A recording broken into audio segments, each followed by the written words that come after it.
नमस्कार। जय श्री हरि, जय श्री कृष्ण।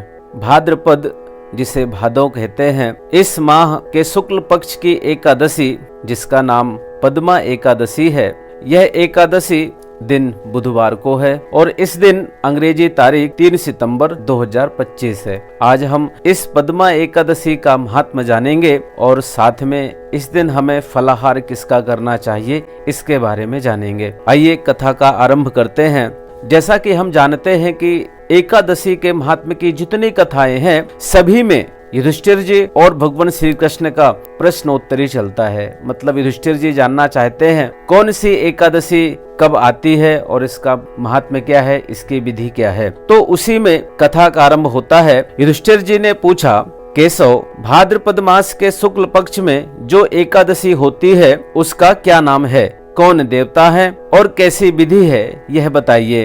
युधिष्ठिर जी के प्रश्नों को सुनकर भगवान श्री कृष्ण बोले, राजन, इस विषय में मैं तुम्हें आश्चर्यजनक कथा सुनाता हूँ, जिसे ब्रह्मा जी ने नारद से कहा था। तब भगवान श्री कृष्ण युधिष्ठिर जी से कथा कहना चालू करते हैं। नारद जी ने पूछा, चतुर्मुख, आपको नमस्कार है। मैं भगवान विष्णु की आराधना के लिए आपके मुख से यह सुनना चाहता हूँ कि भाद्रपद मास के शुक्ल पक्ष में कौन सी एकादशी होती है। नारद जी के प्रश्नों को सुनकर ब्रह्मा जी कहते हैं, मुनिश्रेष्ठ, तुमने बहुत उत्तम बात पूछी है। क्यों ना हो वैष्णव जो ठहरे। भादौ के शुक्ल पक्ष की एकादशी पद्मा के नाम से विख्यात है। उस दिन भगवान ऋषिकेश की पूजा होती है। यह उत्तम व्रत अवश्य करने योग्य है। सूर्य वंश में मंधाता नामक एक चक्रवर्ती सत्य प्रतिज्ञ और प्रतापी राजर्षि हो गए हैं। वे प्रजा का अपने औरस पुत्रों की भांति धर्म पूर्वक पालन किया करते थे। उनके राज्य में अकाल नहीं पड़ता था, मानसिक चिंताएं नहीं सताती थी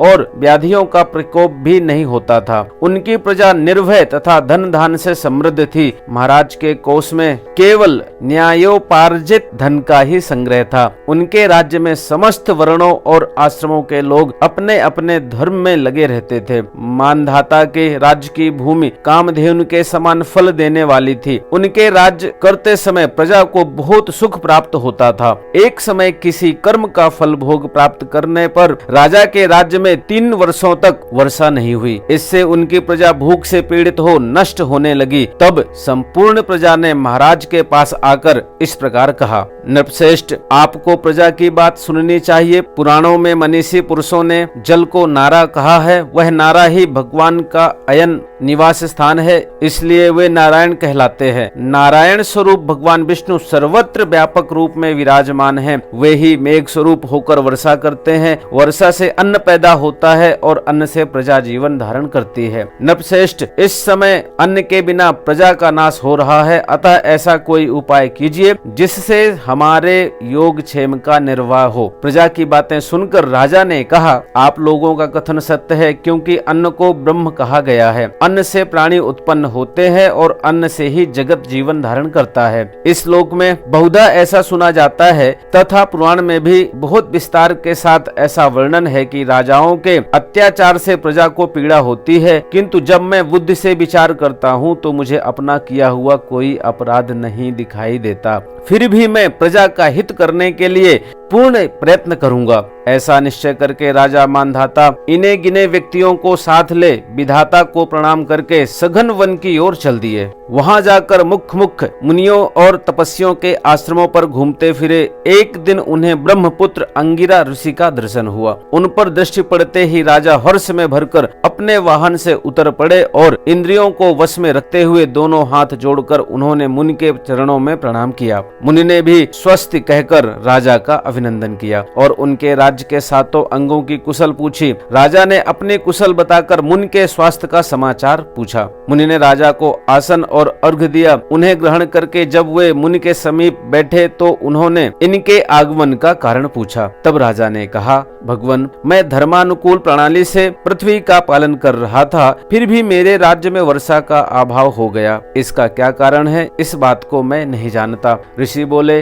राजन, यह सब युगों में उत्तम सतयुग है। इसमें सब लोग परमात्मा के चिंतन में लगे रहते हैं तथा इस समय धर्म अपने चारों चरणों में युक्त होता है। इस युग में केवल ब्राह्मण ही तपस्वी होते हैं, दूसरे लोग नहीं। किंतु महाराज, तुम्हारे राज्य में एक व्यक्ति ऐसा है जो कि तपस्या के योग्य नहीं है, फिर भी तपस्या कर रहा है। इसी कारण से मेघ पानी नहीं बरसाते। तुम इसके प्रतिकार का यत्न करो, जिससे यह अनावृष्टि का दोष शांत हो जाए। राजा ने कहा, मुनिवर, एक तो यह तपस्या में लगा है, दूसरे निरपराध है, अतः मैं इसका अनिष्ट नहीं करूंगा। आप उक्त दोष को शांत करने वाले किसी धर्म का उपदेश कीजिए। ऋषि बोले, राजन, यदि ऐसी बात है तो एकादशी का व्रत करो। भाद्रपद मास के शुक्ल पक्ष में जो पद्मा नाम से विख्यात एकादशी होती है, उसके व्रत के प्रभाव से निश्चय ही उत्तम वृष्टि होगी। नरेश, तुम अपनी प्रजा और परिजनों के साथ इसका व्रत करो। ऋषि का यह वचन सुनकर राजा अपने घर लौट आए। उन्होंने चारों वर्णों की समस्त प्रजाओं के साथ भादों के शुक्ल पक्ष की पद्मा एकादशी का व्रत किया। इस प्रकार व्रत करने पर मेघ पानी बरसाने लगे, पृथ्वी जल से आप्लावित हो गई और हरी भरी खेती से सुशोभित होने लगी।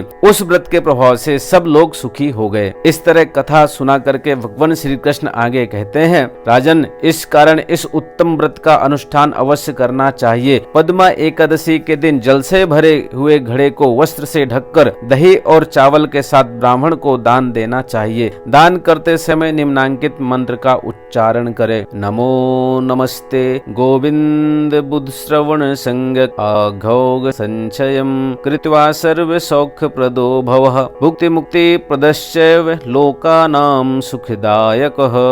बुधवार और श्रवण नक्षत्र के योग से युक्त एकादशी के दिन बुध श्रवण नाम धारण करने वाले भगवान गोविंद, आपको नमस्कार है, नमस्कार है। मेरी पाप राशि का नाश करके आप मुझे सब प्रकार के सुख प्रदान करें। आप पुण्य आत्मा जनों को भोग और मोक्ष प्रदान करने वाले तथा सुखदायक हैं। राजन, इसके पढ़ने और सुनने से मनुष्य सब पापों से मुक्त हो जाता है। इस तरह से भगवान श्री कृष्ण ने पद्मा एकादशी का महात्म्य बताया। कथा संपूर्ण होती है और हमें इस एकादशी के दिन हम सभी को फलाहार के रूप में बालम ककड़ी का सेवन करना चाहिए और यदि संभव हो तो सफेद कद्दू, जिससे सफेद पेठा बनता है, उसको फलाहार में जरूर लेना चाहिए। जय श्री कृष्ण, जय श्री हरि।